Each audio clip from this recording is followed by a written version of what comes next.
नमस्कार, केवी न्यूज़ देख रहे हैं आप। खबर दिन तक में आपका स्वागत है। आप सभी को कृष्ण जन्माष्टमी की एडवांस में हार्दिक शुभकामनाएं। जन्माष्टमी की तैयारियां चल रही हैं, पूरे देश में इसकी तैयारी चल रही है। कोटद्वार में भी गोविंद नगर के गीता भवन मंदिर में जन्माष्टमी की बहुत जोर शोर से तैयारी चल रही है और आज शाम को वहाँ पे भजन कीर्तन होगा। 12 बजे जन्मोत्सव मनाया जाएगा, तो बहुत अच्छा कार्यक्रम है। अगर आप लोग कोटद्वार के आसपास रहते हैं और अगर इस मंदिर में जा सकते हैं तो ज़रूर आप कृष्ण जन्मोत्सव की झांकियों का और भजन कीर्तन का आनंद ले सकते हैं। आजकल पूरे उत्तराखंड में जो चर्चा है अतिक्रमण को लेकर है, और अतिक्रमण तो लगभग आधा हो ही चुका है। ये नहीं, आप देखेंगे तो पहाड़ों में तो सारी मार्केटें लगभग ध्वस्त हो चुकी हैं और मुख्यमंत्री जी का लगभग हफ्ते भर के अंदर दूसरा तीसरा बयान आ गया है। तो धामी जी अब ये कह रहे हैं कि भाई अतिक्रमण से परेशानी नहीं होनी चाहिए लोगों को, कहीं पर ज़्यादा तो नहीं टूटना चाहिए और वन विभाग का अतिक्रमण हटाया जाना चाहिए। मतलब उनके बयानों में इतना सारा कन्फ्यूजन है कि चीज़ों को क्लियर नहीं किया जा रहा है। तो बहुत दिन पहले हमने वीडियो डाला था कि अतिक्रमण को लेकर कन्फ्यूजन ही कन्फ्यूजन है, और अब ऐसा लगता है कि सरकार भी कन्फ्यूज है कि उन्होंने जो हाई कोर्ट के आदेश के अनुसार अतिक्रमण आनन फानन में हटाया गया, क्या वो सही था या वो सही है। जो भी है, ऐसा लग रहा है कि सरकार भी इसमें अब बैकफुट में है, क्योंकि रसूखदार लोगों का अतिक्रमण कहीं हटा हो उसका हमने सोशल मीडिया में कोई वीडियो नहीं देखा है। सारे वीडियो पहाड़ों की छोटी छोटी मार्केटों के ही चल रहे हैं, कोटद्वार भाबर के भी कुछ वीडियो चल रहे हैं। तो क्या रसूखदार लोगों पर हाई कोर्ट का नियम लागू नहीं होता? और अगर लागू होता है, फिर सरकार बार बार अपने बयान क्यों बदल रही है? अगर हाई कोर्ट का नियम लागू किया गया था अतिक्रमण हटाने को लेकर, तो फिर उसको जारी रखिए ना।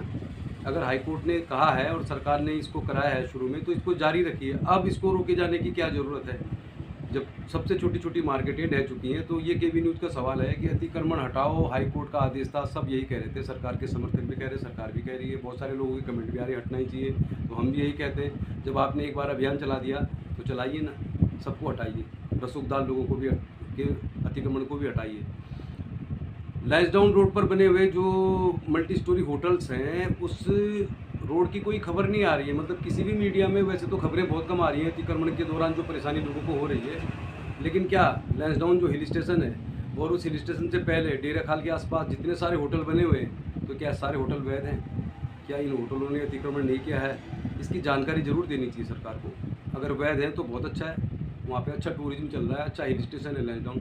बहुत सारे सवाल, बहुत सारी बातें हैं, और हमारा बहुत छोटा सा चैनल है, हर विषय पे हम आपको चर्चा नहीं कर सकते। आजकल पूरे देश में नेशनल मीडिया में या सोशल मीडिया में अगर आप देखेंगे तो बहुत सारी चीज़ें चल रही हैं। इंडिया अलायंस भारत, तमिलनाडु में एक नेता द्वारा दिया गया सनातन को लेकर बयान, बहुत सारी चीज़ें चल रही हैं। और अगर ऐसी ही चीज़ें चुनाव तक चलती रहेंगी तो फिर जनता के हित के काम होंगे नहीं। हम तो यही चाहते हैं कि कोई भी गलत बयान होता है उसकी निंदा होनी ही चाहिए, लेकिन जो चुनाव है वो विकास के मुद्दे पे होना चाहिए, आम लोगों की ज़रूरत पे होना चाहिए। भाबर की जो सड़क है, बस मैं अपनी बात को ख़त्म कर रहा हूँ, इसके बाद आपको दिखाएंगे खबर दिन तक कोटद्वार से।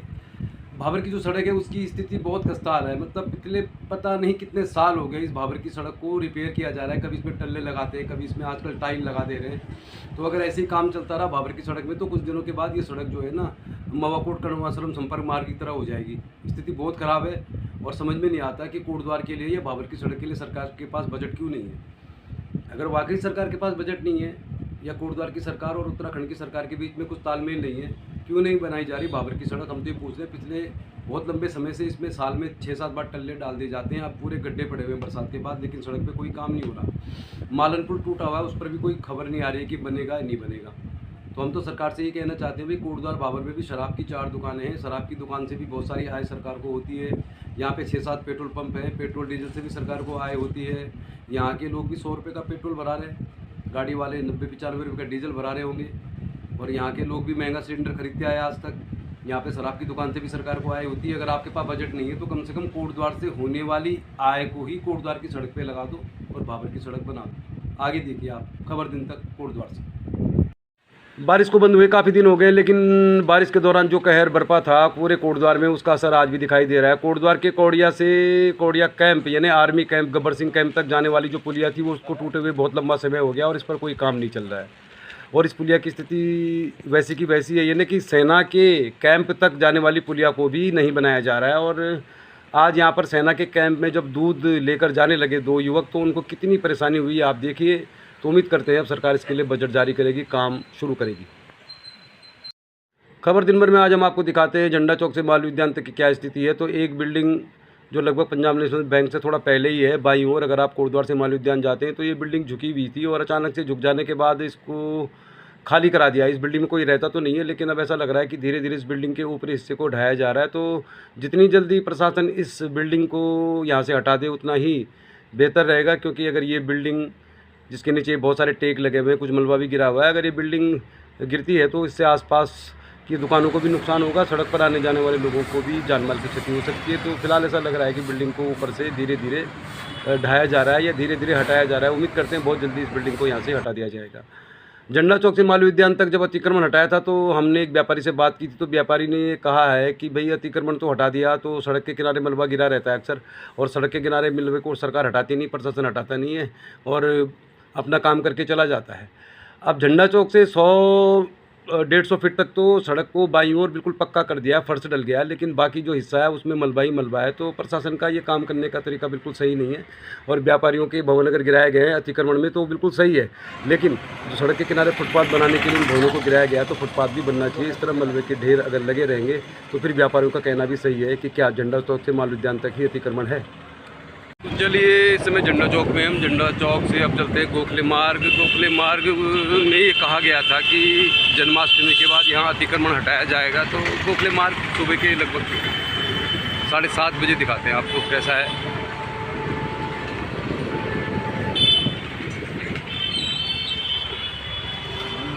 तो मार्ग तो लगभग खुला ही है, अब कल से हटेगा यहाँ अतिक्रमण। तो ऐसा लग रहा है कुछ लोगों ने हटा दिया, कुछ ने अभी हटाया नहीं है, लेकिन मार्ग खाली खाली लग रहा। लोगों ने अपनी दुकानों के आगे से लगभग अतिक्रमण लगभग हटा ही दिया है। दिखाते हैं आपको दोनों साइड, अभी तो खुला खुला ही लग रहा है, लेकिन दुकानें तो यहाँ पे लगती रहती हैं।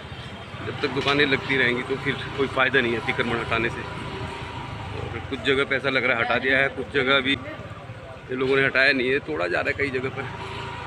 तो यहाँ पर लग रहा है कि काम हो रहा है, ज़्यादा नहीं है वैसे, यहाँ पर 1-2 फीट का ही अतिक्रमण है, लेकिन ये जो दुकानें हैं यहाँ लगती रहती हैं।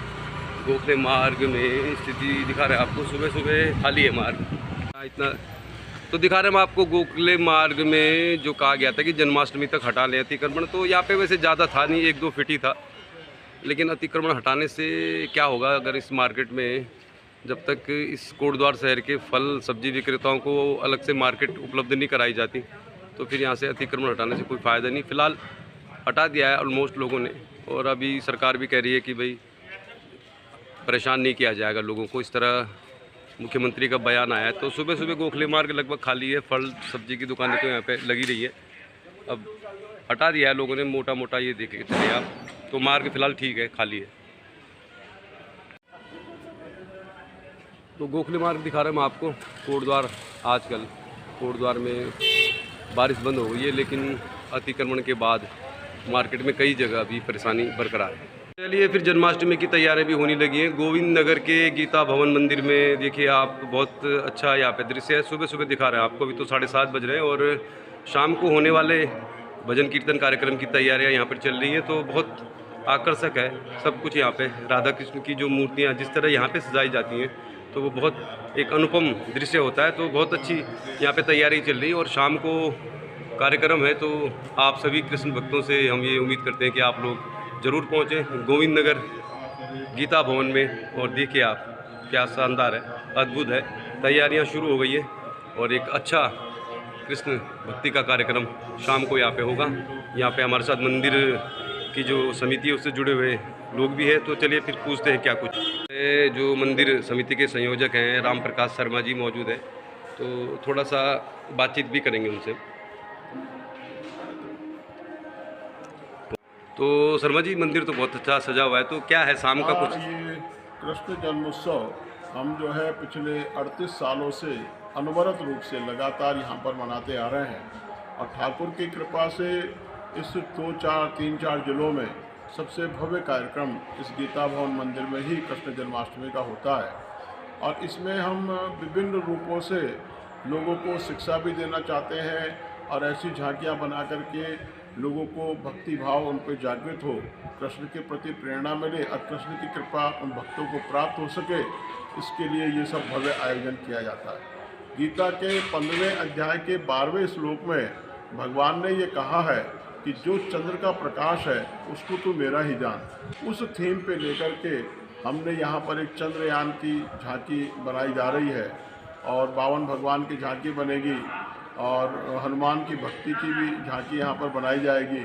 भव्य जो शिवलिंग की तैयारी हो रही है और ठाकुर राधा कृष्ण के विग्रह को बड़े भव्य रूप से सजाया जा रहा है, तैयार किया जा रहा है और फूलों की, लाइट की भव्य रूप से सजावट। रात्रि में फिर 12 बजे जन्मोत्सव, ये सब कार्यक्रम हम लोग हर साल करते हैं आयोजित। उसी तरह से इस साल भी आयोजित किया। अच्छा, तो शर्मा जी कुछ भजन कीर्तन का भी है, कोई गायक कलाकार?